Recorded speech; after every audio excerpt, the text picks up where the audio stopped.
Vote भी 9 होता है और माला के मणिये भी 1 वाट होते हैं, उनका जल भी 9 होता है। तो ये जो 9 का शगुन है, इस शगुन के आधार पर जो बजट लेकर आए हैं, अभी चर्चा चल रही थी, माननीय मोरारजी देसाई जी ने 6 बार बजट पेश किया और वो 100 साल तक जिए। अब निर्मला सीतारमण जी ने 7 बार बजट किया है, तो 2047 तक विकसित भारत और आत्मनिर्भर भारत का सपना पूरा करेंगे। यह इस 9 का और 7 का महत्व है। माननीय सभापति महोदय, मैं एक निवेदन करना चाहूँगा। संसदीय लोकतंत्र की बात हुई, इस लोकतंत्र की बात में कहा गया, जब माननीय प्रधानमंत्री जी यहाँ सदन में बोल रहे थे तो उनको बोलते समय हल्ला करके वॉकआउट किया गया। भारत की लोकसभा में उनका गला घोट दिया गया, उनको बोलने नहीं दिया गया। हमारे यहाँ बहुत बड़े संत राघवाचार्य जी, एक बार मैंने उनसे एक प्रश्न पूछा था, गीता में एक शब्द आता है समाधिस्थ कह केशव, कहे केशव समाधिस्थ स्थितप्रज्ञ कौन है? तो उन्होंने मुझे कहा कि मैं समय आने पर बताऊंगा। तो जिस दिन लोकसभा की कार्रवाई हुई और कांग्रेस ने हंगामे में माननीय प्रधानमंत्री जी को बोलने नहीं दिया, उस समय दूसरे दिन सुबह आचार्य जी का, राघवाचार्य जी का फोन आया, बोले घनश्याम क्या कर रहे हो? कुछ नहीं, प्रणाम महाराज। बोले तुम्हारे प्रश्न का जवाब देता हूँ। क्या? कि कल भारत की लोकसभा में जो हुआ उससे पता लग गया कि स्थितप्रज्ञ कौन है। नरेंद्र मोदी स्थितप्रज्ञ आदमी है, क्योंकि जो कुछ करते रहे वो निरपेक्ष भाव से जो कुछ करना है 2.5 घंटे तक भारत की संसद में बोलते रहे। इसलिए मैं प्रतिपक्ष के नेताओं से कहता हूं कि राजनीति मोदी जी के लिए कोई स्वार्थ का विषय नहीं है। राजनीति उनको राष्ट्र को समर्पित है और इसलिए वो समझें इदम न मम इदम राष्ट्राय इदम न मम स्वाहा करके वो काम कर रहे हैं। कृपया जलते जीवन के प्रकाश में अपना जीवन तिमिर हटाएं, नरेंद्र मोदी की तपह ज्योति से एक एक कर दीप जलाएं। ये मैं आप लोगों से कहना चाहता हूं। ये बात है। यहाँ सभापति महोदय, 2 बहुत बड़ी बात हुई। पहली बात हुई कि ये विकसित भारत की बात करते हैं और ये करते हैं तो वर्तमान जो बजट है उसमें 3 बड़ी बात।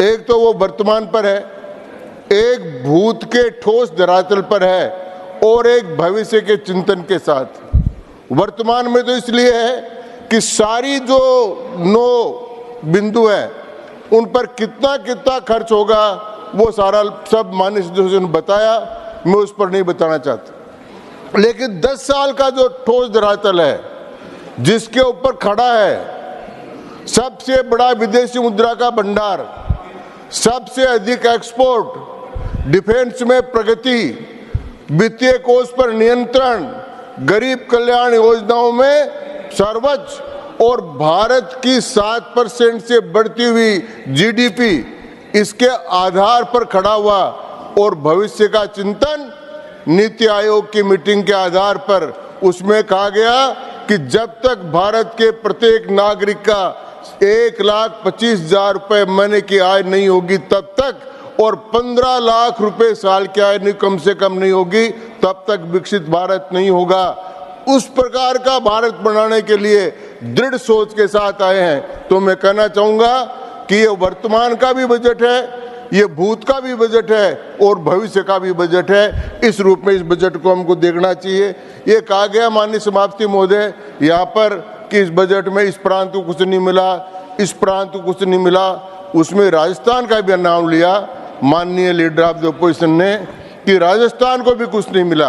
तो मैं माननीय सभापति महोदय बताना चाहता हूँ, हमारे माननीय गजेंद्र सिंह जी मंत्री महोदय बैठे हैं, तो राजस्थान में क्या मिला? पाली, मारवाड़ और जोधपुर के पास सब बीच में 30-30 किलोमीटर दूर पर एक बहुत बड़ा इंडस्ट्रियल पार्क राजस्थान को मिला, जिसमें 1500 एकड़ का है और 40,000 आदमियों को रोजगार मिलेगा। इतना बड़ा इंडस्ट्रियल पार्क राजस्थान को मिला। सबसे बड़ा एक्सप्रेस वे जो पहला है दिल्ली से बंबई का 1,1200 करोड़ का, वो सब राजस्थान को मिला और राजस्थान में पूरा हो रहा है। इस सरकार के आने के बाद में जल संसाधन मंत्री थे माननीय गजेंद्र सिंह थी। उस समय राजस्थान की सरकार में, हरियाणा की सरकार में और भारत सरकार में इनके प्रयत्न से समझौता हुआ और समझौता होने पर गंगा जमुना के पानी पर जो 30 वर्ष 1994 से अटका हुआ था वो पानी राजस्थान और हरियाणा को देने का तय हुआ। उसके लिए ERCP के ईस्टर्न राजस्थान कैनाल प्रोजेक्ट के लिए और शेखावाटी के 4 जिले सीकर, झुंझुनू, चूरू और नीमका थाना के लिए यमुना को पानी के लाने के लिए 80% पैसा भारत सरकार ने देने का तय किया। ये राजस्थान को मिला माननीय उपसभापति महोदय। इसी प्रकार पिछले वर्ष से 8,000 करोड़ रुपए ज्यादा राजस्थान सरकार को मिला। इस प्रकार राजस्थान के बजट में और राजस्थान इस सरकार से राजस्थान के बजट में मिला। उपसभापति, मुझे एक बात समझ में नहीं है, कांग्रेस पार्टी और इंडी गठबंधन के लोग बार बार कहते हैं कि हम जीत गए, कांग्रेस बीजेपी हार गई, बीजेपी हार गई। आम आदमी पार्टी के लोग भी कहते बीजेपी हार गई। अरे भाई, बीजेपी हार गई तो नरेंद्र मोदी ने प्रधानमंत्री की शपथ कैसे ली? और बीजेपी हार गई तो फिर निर्मला सीतारमण जी बजट क्यों पेश कर रहे हैं? और आप कहां से जीत गए? तो हमारे यहाँ एक कहानी चलती है कि 2 पहलवान लड़ रहे थे। लड़ते लड़ते एक पहलवान ने दूसरे पहलवान को चारू खाने चित कर दिया। उसको धरती पर उसकी पीठ लग गई तो रेफरी ने कहा ये जीत गया। वो नीचे वाला कहा नहीं, ये नहीं जीता, मैं जीता हूं। क्यों? बोले मैं आकाश की ओर देख रहा हूं, अरे धरती की ओर देख रहे हैं। तो ये तो आकाश की ओर देख कर हम जीत गए। चारों खाने चित तो है, नॉर्थ ईस्ट में हार गए, पश्चिम में हार गए, तमिलनाडु को, केरल को छोड़कर दक्षिण में हार गए, सब जगह। दिल्ली में वो कह रहे थे सब के सब, दिल्ली भी सातों की सातों सीट हार गए। फिर भी आप वाले कहते हैं हमको दे रहे उपदेश कि आप हार जाओगे, ऐसा करो ऐसा करो। तो ये अभी तक ये फैसला हुआ नहीं कि कौन हारा और कौन जीता।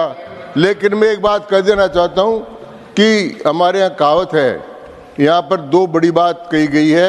एक तो कृषि के बारे में कही, कृषि के बारे में कहा कि किसान आपके खिलाफ, किसानों के लिए आपने कुछ नहीं किया। मैं उपसभापति महोदय कुछ समय पूर्व ले जाना चाहता हूँ। मैं बचपन से था, तब से पॉलिटिक्स में हूँ और मैं पढ़ता रहा हूँ, तो मैंने कांग्रेस पार्टी का भी बहुत अच्छा पढ़ा है। कांग्रेस पार्टी ने नागपुर अधिवेशन में, जब पंडित जवाहरलाल जी प्रधानमंत्री थे, और आवड़ी के अधिवेशन में एक प्रस्ताव लेकर आए थे कि भारत में कोऑपरेटिव फार्मिंग लागू की जाए, और प्रस्ताव पास करने की स्टेज तक पहुंच गया था।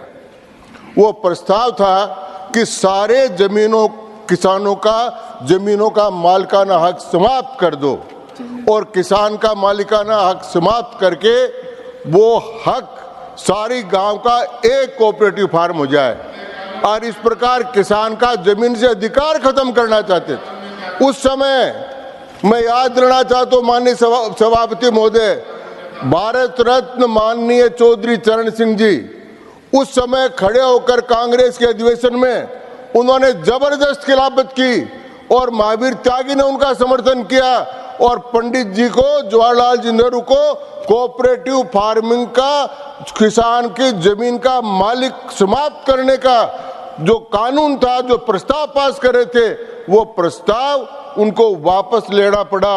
अगर वो प्रस्ताव आज पास हो जाता तो एक किसान के पास 1 बीघा जमीन नहीं होती। इसलिए कांग्रेस तो शुरू से किसान के खिलाफ रही।